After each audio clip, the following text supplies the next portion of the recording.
You'll often hear the statistic. Agriculture uses about 70% of the world's fresh water. At first, that sounds excessive, even inefficient. But this interpretation is wrong. Agriculture is not using water in the same way as industry or households. It is not just consuming water. It is operating within a biological system that requires continuous water flow. So the real question is, why does agriculture need so much water in the first place? The answer lies in plant biology. Plants require water for three core functions. Number one being nutrient transport. Water dissolves nutrients in the soil and transports them into plant roots.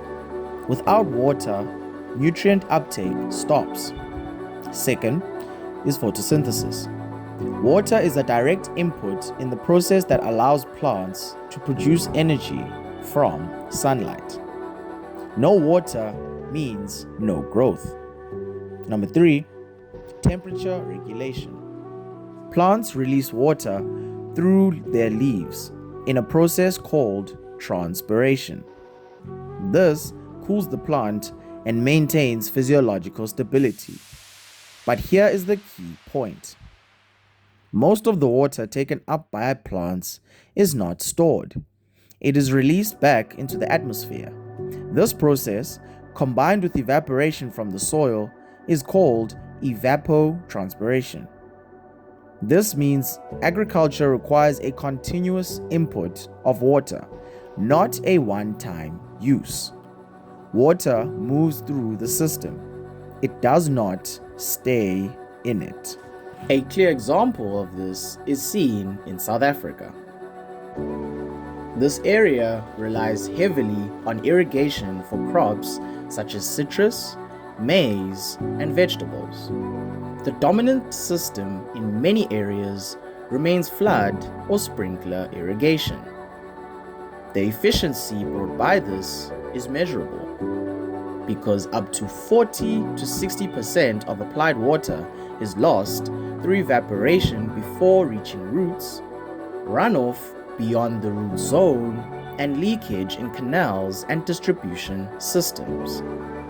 At the same time, many soils are degraded.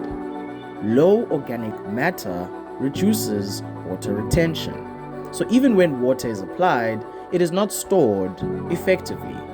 The result of this is that more water is required per unit of production. Additionally, groundwater and river systems come under pressure. In drought periods, such as the 2015 to 2018 Cape drought, agricultural water demand becomes a direct constraint on production. What this shows is that the issue is not water availability alone. It is system inefficiency, because water is applied but not retained. So the system demands more. The solution is not to eliminate water use. That is impossible. Rather, the solution is to improve water efficiency within the system. This happens through several mechanisms. Number one, the use of improved irrigation systems. Technologies such as drip irrigation deliver water directly into plant roots, thus reducing losses. Number two, soil improvement. Increasing soil organic matter enhances water retention, reducing the need for frequent irrigation. Number three, crop alignment. By selecting crops that are suited to local water availability, you reduce unnecessary demands for water. Number four, water recycling. Treated wastewater can be reused for irrigation, reducing pressure on freshwater sources. So, with these points, the objective is clear. Produce the same or more food with less water input. A strong example of this comes from Morocco, particularly in irrigated regions such as Souss Massa. Morocco implemented a national irrigation modernization program, shifting from flood irrigation to drip irrigation systems. The outcomes achieved were measured, and what they noticed was that drip irrigation reduced water use by up to 30 to 50% compared to traditional systems.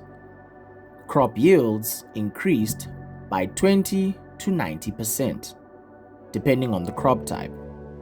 Additionally, more crop was produced per unit of water, and this is the key metric. Furthermore, water was delivered directly to the root zone, so losses through evaporation and runoff were minimized. This system did not reduce agricultural output, it instead increased it, while using less water. This proves the core principle that water demand in agriculture is not a fixed thing. It is determined by system design. Agriculture uses 70% of the world's freshwater because it operates within biological systems that require continuous water flow. Water is not just an input, it is part of the system itself. If water is managed poorly, agriculture becomes inefficient and unsustainable. If water is managed well, the same system becomes far more productive and resilient. The future of agriculture will thus not depend on how much water we have. It will depend on how effectively we use it.